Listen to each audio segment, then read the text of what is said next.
الكرب وتقضى به الحوائج وتنال به الرغائب وحسن الخواتيم ويستسقى الغمام بوجهه الكريم وعلى آله وصحبه في كل لمحات ونفس بعدد كل معلوم لك. اللهم صل صلاة كاملة وسلم سلاما تاما على سيدنا محمد الذي تنحل به العقد وتنفرج به الكرب وتقضى به الحوائج وتنال به الرغائب وحسن الخواتيم ويستسقى الغمام بوجهه الكريم وعلى آله وصحبه في كل لمحات ونفس بعدد كل معلوم لك. الحمد لله رب العالمين والصلاة والسلام على أشرف الأنبياء والمرسلين وعلى آله وصحبه أجمعين. سبحانك لا علم لنا إلا ما علمتنا إنك أنت العليم الحكيم ولا حول ولا قوة إلا بالله العلي العظيم. رب اشرح لي صدري ويسر لي أمري واحلل عقدة من لساني يفقه قولي وسدد لساني واهد قلبي بحق سيدنا وجدنا رسول الله صلى الله عليه وسلم. يا أيها الذين آمنوا اصبروا وصابروا ورابطوا واتقوا الله لعلكم تفلحون. اللهم أرنا الحق حقا وارزقنا اتباعه. Ya Allah, ya Tuhan kami, tunjukkanlah kepada kami yang benar itu sebenar-benarnya, dan jadikanlah kami di kalangan orang yang mengikuti akan kebenaran. Wa arinal batila batilan warzuqna ijtinabah. Ya Allah, tunjukkanlah kepada kami yang batil, yang sesat itu sebenar-benarnya sesat, dan jauhkanlah kami daripada mengikuti akan kebatilan dan kesesatan. Rabbana iftah bainana wa baina qaumina bil haqq wa anta khairul fatihin. Ilahi anta maqsudi wa ridhaka matlubi, a'tini mahabbataka wa ma'rifataka ya Allah. Nawaitul i'tikaf fi hadzal masjid sunnatan lillahi ta'ala. Nawaitu at-ta'alluma wat-ta'lima wat-tazakkura wat-tazkira wan-naf'a wal-intifa' والإفادة والاستفادة والحث على التمسك بكتاب الله وسنة رسول الله والدعاء إلى الهدى والدلالة على الخير ابتغاء وجه الله ومرضاته وثوابه وقربه سبحانه وتعالى. Para hadirin sidang jemaah yang dirahmati lagi diberkati oleh Allah Ta'ala sekalian. Alhamdulillah, bersyukur kepada Allah kerana kita masih diberi peluang, kita masih diberikan nikmat iman dan Islam, kita masih diberikan kekuatan, kita masih lagi diberikan pertolongan oleh Allah untuk melakukan segala ketaatan dan segala kewajipan kepada Allah Ta'ala. Kita sambung pengajian kitab kita Penawar Bagi Hati, Syifaul Qulub, Dawaul Qulub, yang telah dihimpunkan oleh Syekh Abdul Qadir bin Abdul Muttalib Al-Indonesia Al-Mandili, Khuwaidim Talabatul Ilm Syarif fil Haram Al-Makki. Qala al-muallif rahimahullahu ta'ala wa nafa'ana bi'ulumihi fi darain amin ya rabbal alamin. Berkata pengarang kitab kita Syekh Abdul Qadir Al-Mandili, bab yang ke-10 pada menyatakan, yakni pada menghuraikan ingat akan mati. Dalam bahasa Arab dipanggil zikrul maut. Zikrul maut, ingat kepada kematian. Jadi bab yang kita nak bicarakan ni adalah bab yang terakhirlah di dalam perbahasan bahagian yang ketiga dalam kitab kita, iaitu pada membicarakan segala ahwalul mahmudah, segala kelakuan-kelakuan, segala sifat-sifat yang terpuji, yang perlu kita hiasi, yang perlu ada di dalam hati kita, yang perlu kita bersifat dengan sifat tersebut. Jadi kita dah lalu 9 sifat, 9 ahwal, 9 bab yang lalu, 9 fasal. Fasal pada menyatakan taubah, yang pertama sifat mahmudah yang perlu ada dalam tiap-tiap diri manusia. Bahkan taubat ni lah dipanggil permulaan langkah yang pertama bagi mana-mana yang ingin menuju kepada redha Allah, yang menuju kepada ma'rifatullah. Maka itu pertama, sifat pertama yang perlu ada dalam diri dia, sifat taubat. Kemudian yang kedua iaitulah khauf, rasa takut kepada Allah, khaufullah. Perlu ada rasa takut. Dengan sebab sifat takut tu menjauhkan diri kita daripada mengerjakan perkara yang Allah Ta'ala haramkan. Dengan sebab ada rasa takut itulah menjauhkan kita daripada api neraka. Kemudian dalam khauf itu juga adanya rajak. Rajak ni berharap keampunan Allah, berharap dapat diberikan nikmat-nikmat di akhirat daripada syurga dan sebagainya. Kemudian yang ketiga iaitulah zahid ataupun zuhud, rasa benci kepada dunia di hati kita, lokoh hati kita daripada mencintai dunia yang penuh dengan tipu daya, zuhud pada beberapa keadaan, benci kepada pangkat kedudukan yang menjadi habuan, yang menjadi kegilaan sebahagian daripada manusia. Kemudian yang keempat itulah sifat sabar. Sabar di dalam melakukan ketaatan, sabar di dalam meninggalkan maksiat, sabar di atas segala ujian dan musibah yang Allah Ta'ala berikan kepada kita. Jadi itu peringkat-peringkat sabar yang telah lalu kita bicarakan secara panjang lebar, secara terperinci. Kemudian yang kelima iaitulah pada menyatakan sifat syukur, bersyukur kita kepada Allah. Apa makna syukur? Hakikat syukur terdiri daripada 3 perkara, kesyukuran yang sempurna dan sebagainya lah. Yang tu pun dah lalu kita bicarakan. Kemudian yang keenam iaitulah ikhlas.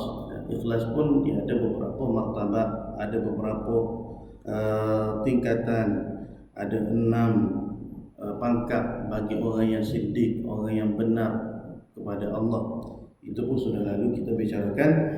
Kemudian yang ketujuh sifat tawakal, serah diri kepada Allah.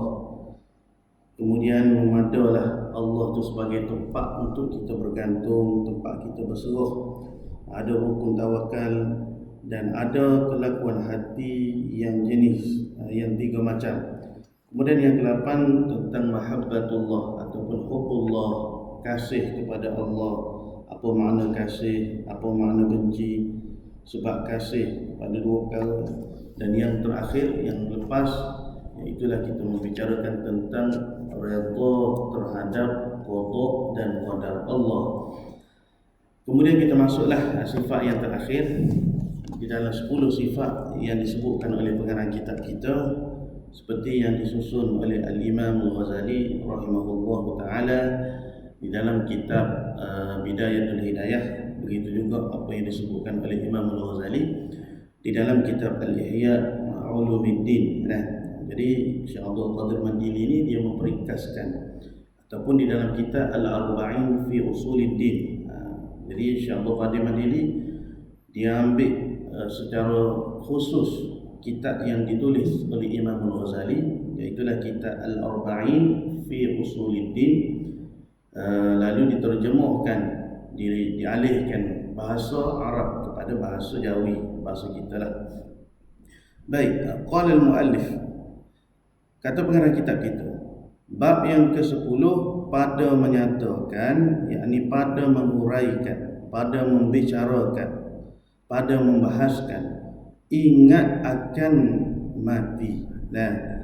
Jadi ingat akan mati ini seperti yang disebut oleh pengarang kitab kita pada pertemuan yang lalu, sebesar-besar sesuatu yang memberi manfaat pada ibadat. Benda boleh memberi kebaikan, sebesar-besar perkara yang boleh memberi manfaat kepada ibadat. Kerana apa? Kerana kematian itu akan mendekatkan diri kita menuju kepada ketaatan. Sebab bila kita sedar kita ni akan mati, kita ni akan diberitahu oleh Allah bila saat kita akan mati, maka ketika itu akan timbul kerisauan, kebimbangan dalam hati kecil kita ni, apakah benda yang kita nak bawa untuk bertemu dengan Allah. Jadi mati ini dianggap ataupun dipanggil juga sebagai kiamat yang kecil bagi tiap anak Adam. Kiamat yang besar iaitulah hari berakhirnya dunia, setelah mana matahari terbit dari barat. Itu kiamat, tanda-tanda kiamat yang terakhir itu. Kehancuran dunia, bumi digulung, langit digulung dan sebagainya, huru-hara dimatikan, seluruh makhluk yang ada, itu kiamat yang besar. Tetapi kiamat yang paling dekat dengan diri kita iaitulah kematian. Kiamat ni maknanya pemisah di antara alam dunia dengan alam akhirat.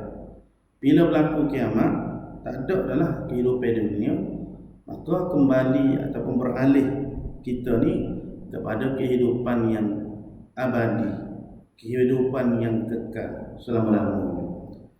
Jadi kematian bagi kita itu adalah kiamat yang kecil. Kerana apa? Kerana kita sudah beralih dari satu alam ke alam yang lain, dipanggil sebagai alam barzakh. Alam barzakh ni dipanggil pemisah di antara alam dunia dan juga alam akhirat. Wa bainahuma barzakhun la yabghiyan, dalam Quran Allah Taala sebut. Dan di antaranya ada barzakhun la yabghiyan, pemisah. Jadi barzakh ni dia termasuk di alam akhirat sepenuhnya lagi, kerana dia masih ada hubungan antara alam musyahadah, alam dunia kita sedang lalui ini, dan juga dia juga merupakan penyambung, ada hubungan dengan alam akhirat. Sebab itu disebutkan oleh Rasulullah sallallahu alaihi wasallam, kubur itu diibaratkan seperti taman-taman syurga, yang mana Allah Ta'ala berikan nikmat kepada mereka yang beriman, mereka yang mendapat sa'adah, kebahagiaan, seluah mata memandang, seolah-olahnya dia tu duduk dalam syurga dah. Tetapi belum lagi berada di syurga yang hakiki. Oleh kerana ketaatan yang dia buat, maka Tuhan janjikan kepada dia kubur yang seluas mata memandang, kubur yang diibaratkan seperti taman-taman syurga. Dia dapat kebahagiaan, dia dapat kenikmatan, dia dapat pelbagai-bagai jenis keistimewaan yang Allah Ta'ala janjikan. Pun begitu, kubur juga disebutkan oleh Rasulullah sallallahu alaihi wasallam sebagai salah satu daripada hufurin nir, lubang-lubang neraka. Orang yang berada dalam kubur, yang melakukan dosa, yang kufur kepada Allah, yang melakukan maksiat, yang melakukan segala kejahatan-kejahatan kekufuran di dunia ini, maka akan diseksa dia, akan dihimpit tulangnya, jasadnya, sehingga kata Nabi bertemu di antara tulang rusuk yang kanan dan tulang rusuk yang kiri. Ini seksaan kubur, seksaan yang Allah Ta'ala berikan kepada mereka yang deraka kepada Allah. Jadi itu belum lagi seksaan hak sebenar, hak duduk dalam neraka, tetapi dahsyat dah. Sebab itu kita diminta oleh Rasulullah sallallahu alaihi wasallam dengan doa yang kita baca selepas daripada tahiyat akhir, Allahumma inni a'udzu bika min azabi jahannam wa min azabil qabr wa min fitnatil mahya wal mamat wa a'udzu bika min syarril fitnatil masiihid dajjal. Ya Allah, aku berlindung dengan Engkau daripada azab jahannam, yakni azab neraka. Jadi azab jahannam ni setiap orang pasti tidak akan terlepas, dengan makna tidak selamat diri dia. Maksudnya tidak ada jaminan yang kita ni terselamat daripada azab jahannam. Sekiranya kita ni deraka, sekiranya kita ni melakukan dosa dan sebagainya. Kemudian azabil qabr, kita minta dengan Allah supaya Tuhan lindung kita, selamatkan kita daripada azab kubur. Sebab setiap orang pasti akan melaluinya. Azab jahannam tu kehidupan yang terakhir lah, kita kata, kesudahan kita. Fitnah yang besar sebelum daripada azab jahannam, fitnah neraka, iaitulah azab dalam kubur.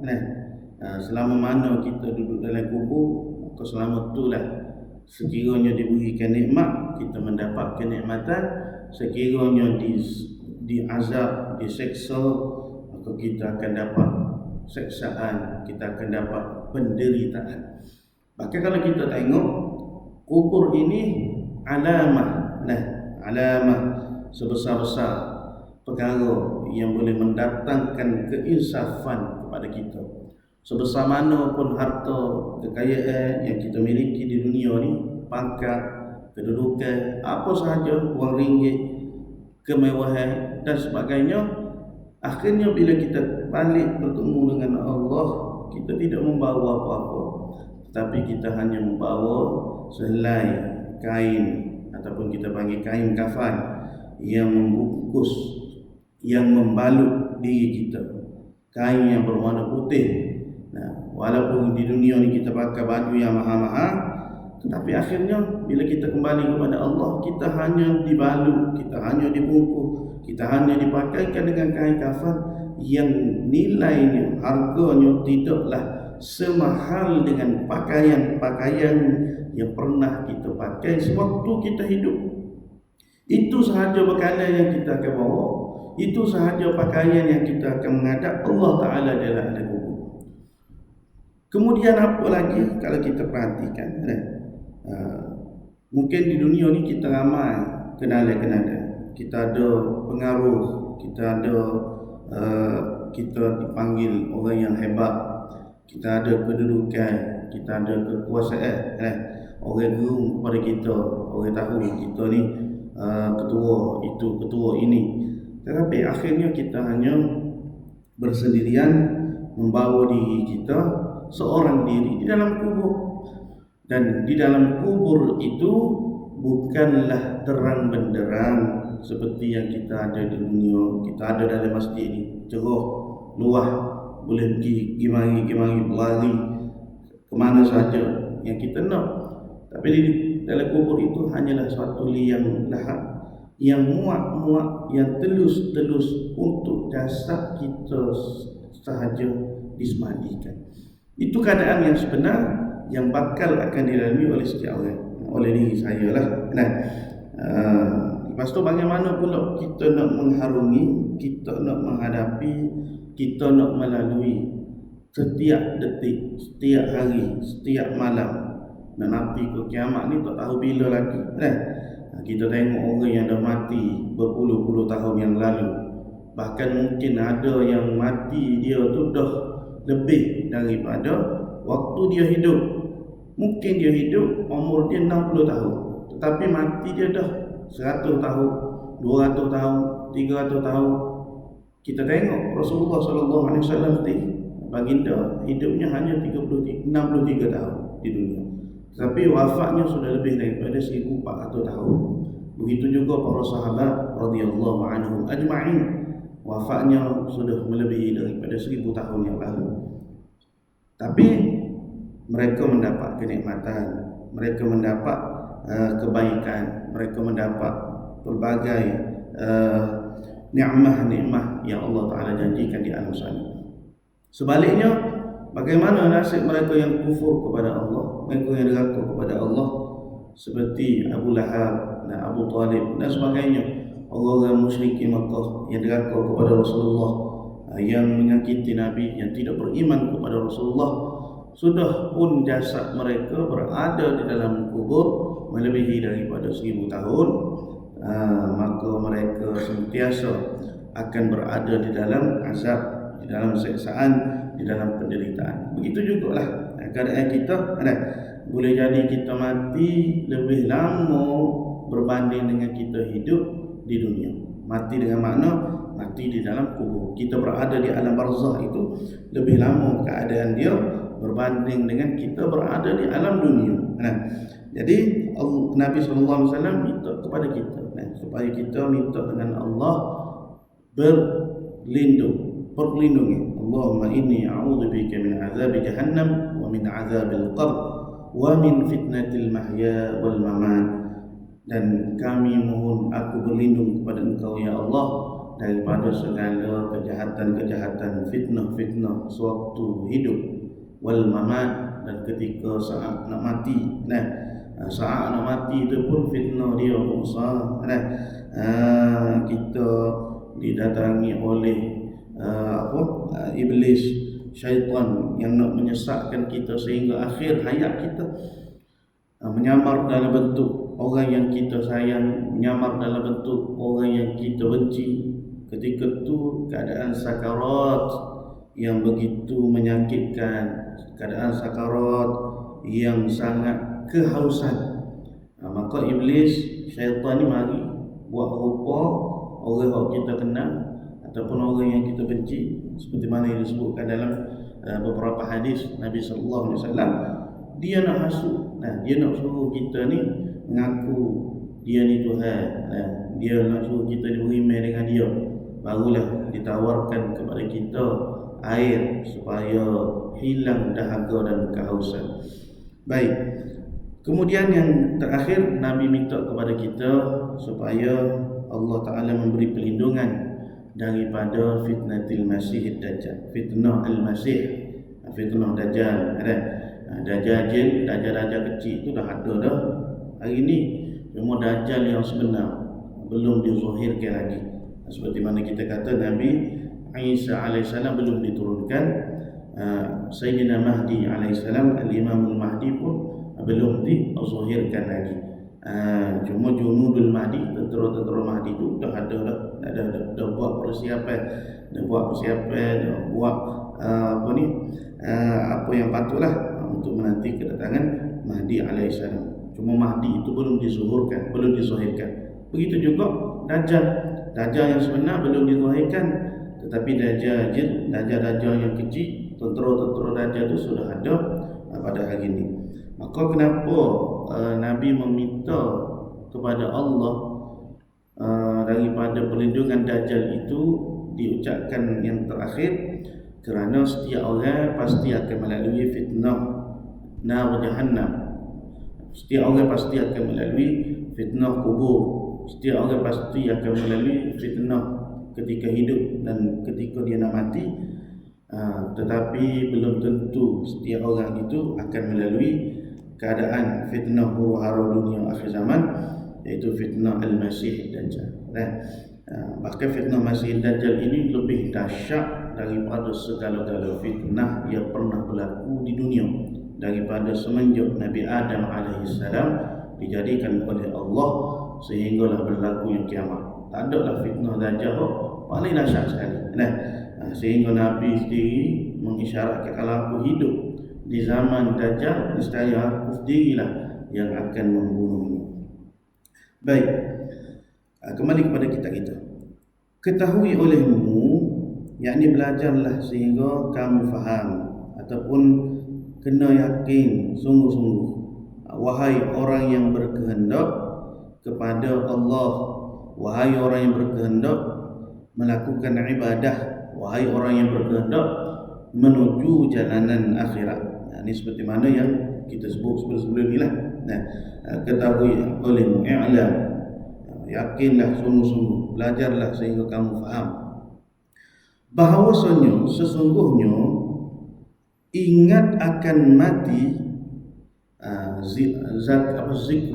Zikrun ni ingat, sama ada kita kata, kita sebut dengan lidah, zikir, ingat, ataupun kita ingat di dalam hati, ingat di dalam hati, ingat dengan hati. Maksudnya ingat, zikir dengan lidah, sebut dia panggil, ataupun ingat dengan hati, kita sentiasa menyebut perkataan, menyebut sesuatu tu di dalam hati kita, tu makna zikir.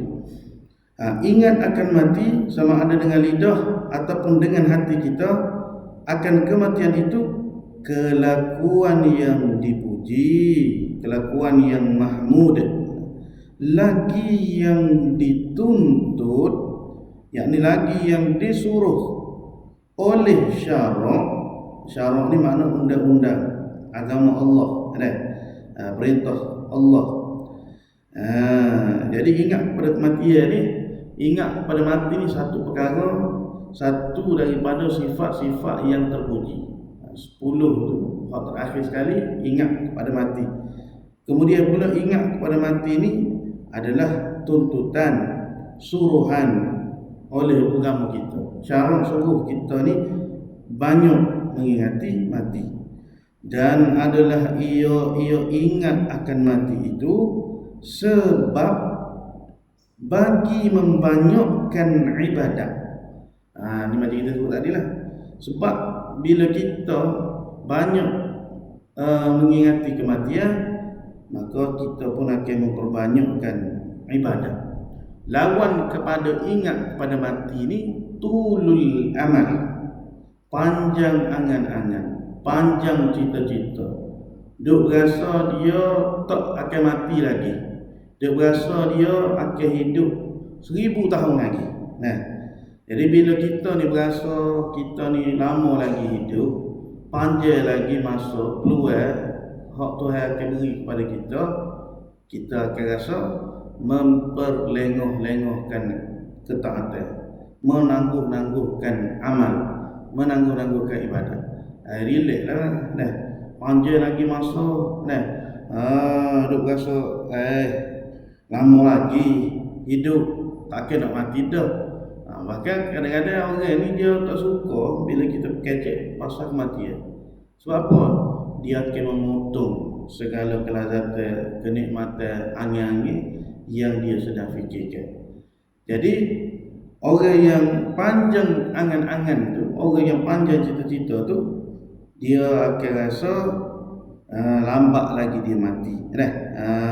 Dia akan mengurangkan ibadat, dia akan melengahkan ketaatan, dia akan melambat-lambatkan ibadat.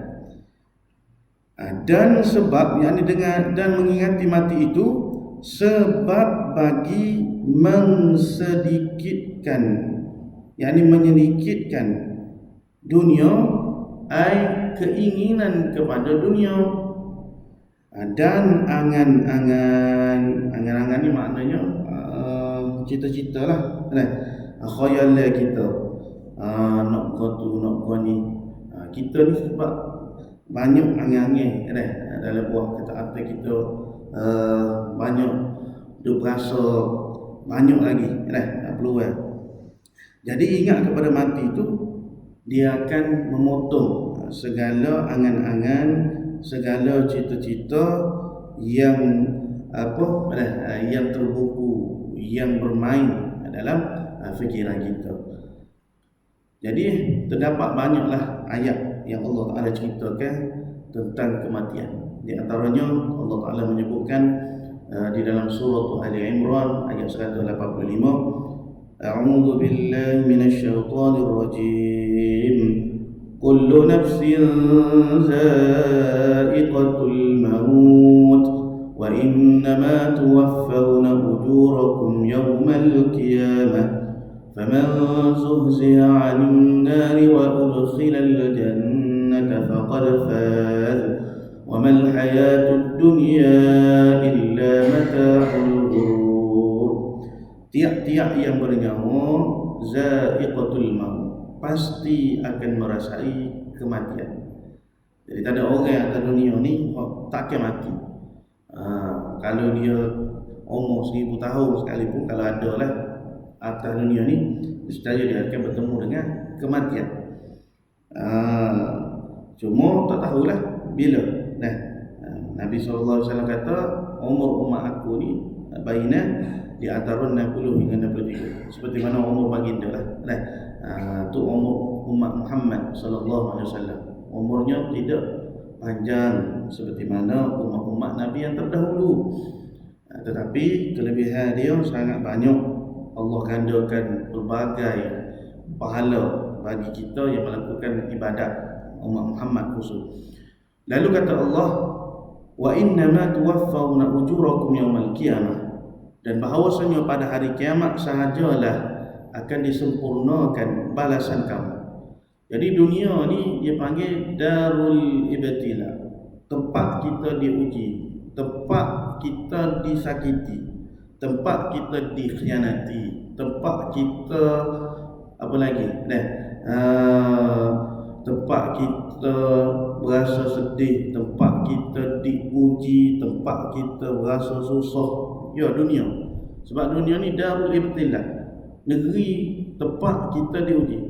Adapun akhirat itu darul jaza, negeri tempat Allah balas kita di atas ketaatan kita, tempat Allah beri ganjaran yang besar di atas kesabaran di dunia. Kalau kita di dunia ni berasa disakiti, berasa tak sedap, berasa sakit dan sebagainya, ya, itu sifat dunia, memang begitu. Nak bahagia, nak nikmat, nak rasa sedap adalah di negeri akhirat. Sebab di sana tuwaffawna ujurakum yawmal qiyamah, Allah sempurnakan balasan kamu. Kalau orang buat taat, disempurnakan kebaikan, ketaatan dia dengan pahala, nikmat dan sebagainya. Kalau orang buat kejahatan, maka disempurnakan juga balasan kejahatan yang dia lakukan. Faman zuhziha 'anil nar wa udkhilal jannata faqad faz. Ini apa Allah Taala kata, maka sesiapa yang dijauhkan oleh Allah dari neraka Jahannam kemudian dimasukkan ke dalam syurga, faqad faz, sesungguhnya dialah orang yang sebenar-benar berjaya. Jadi orang yang benar-benar berjaya ni siapa? Bukan orang yang ada CJ tinggi-tinggi lah, orang ada gelaran. Iyalah kita kata tu berjaya lah, nisbah kita bercakap tentang dunia. Tapi orang sebenar-benar berjaya, hakikat orang yang berjaya itu, dia dimasukkan oleh Allah, diselamatkan dia daripada neraka dan dimasukkan ke dalam syurga. Itu orang yang benar-benar berjaya. Faman zuhziha 'anil nar wa udkhilal jannah faqad faz. Ni orang yang sebenar-benar berjaya. Wa mal hayatud dunya illa mata'ul ghurur. Sesungguhnya kehidupan di dunia itu tidak ada yang lain melainkan hanyalah kesenangan dan juga tipu daya. Ghurur, banyak tipu daya di dunia ini. Kemudian dalam ayat yang lain kata Allah, A'udzu billahi minasyaitonir rajim. Innaka mayyitun wa innahum mayyitun. Sesungguhnya engkau wahai Muhammad akan mati, wa innahum mayyitun, dan sesungguhnya mereka juga akan mati. Ini jelas Allah Ta'ala kata. Dan Allah Ta'ala menyebutkan lagi dalam ayat yang lain, A'udzu billahi minasyaitonir rajim. Wa ma ja'alna li basharin min qablikal khuld afa in mitta fahumul khalidun kullu nafsin za'iqatul maut wa nabluukum bisyarri wal khairi fitnah wa ilayna turja'un.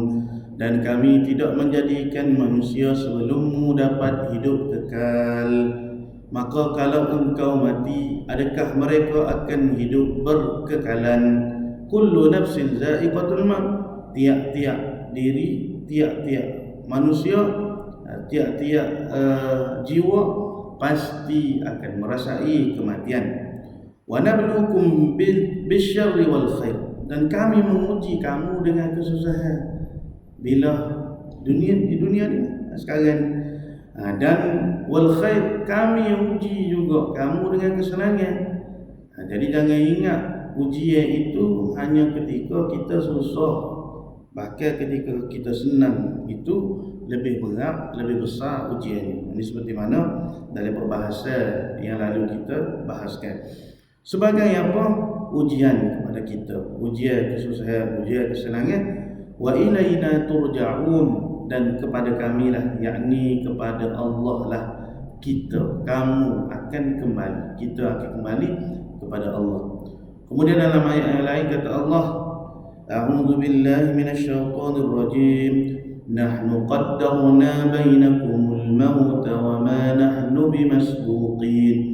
Kamilah yang menentukan kematian antara kamu, dan kami tidak akan dapat dikalahkan.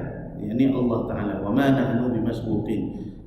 Tak ada siapa yang boleh menguasai, tidak ada siapa orang yang boleh mengatasi, boleh melawan Allah Azza wa Jalla. Jadi semuanya di bawah pentadbiran Allah, semuanya di bawah arahan Allah. Kemudian dalam ayat lain kata Allah, A'udzu billahi minasyaitonir rajim.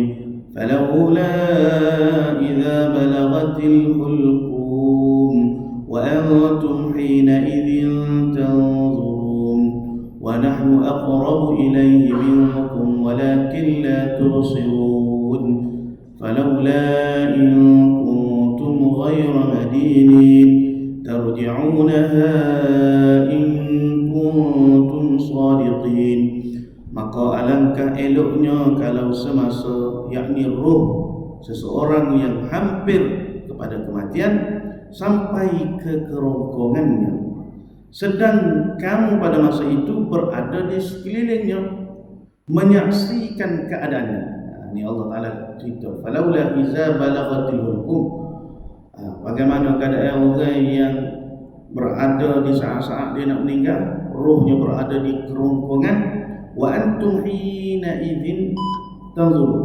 Kamu melihat keadaan tersebut. Wa nahnu aqrabu ilaihi minkum walakin la tubsirun. Dan kami lebih dekat. Allah Ta'ala mengatakan dalam ayat ini, kami lebih dekat kepadanya daripada kamu. Apa makna dekat Allah dengan kita? Walakin la tubsirun, tetapi kamu tidak melihat. Yakni tanda-tanda kekuasaan Allah, tanda-tanda kebijaksanaan Allah, tanda-tanda kehebatan Allah. Nah, kita kadang-kadang kita tengok semut seekor mati ataupun lalat, kerangga, serangga, benda-benda kecil. Kita nampak tak sebenarnya itu perbuatan Allah, kekuasaan Allah. Ataupun kita menganggap ada apa yang mampu gitu je. Nah, di sebalik kerangga, semut, apa sahaja, serangga-serangga yang kecil, hak terbang, hak mati dan sebagainya, itu ada tanda-tanda kekuasaan Allah, perbuatan-perbuatan Allah yang kita tidak lihat, yang kita tak nampak, sebabkan batin hati kita tu, basirah kita tu tidak terang. Kalau orang yang terang basirah dia akan nampak ini kekuasaan Allah, ini tanda. Bagaimana Allah menghidupkan tiap-tiap sesuatu, Allah mengirimkan roh, kemudian Allah mengembalikan semula roh itu, maka tiap-tiap sesuatu makhluk tadi itu mati.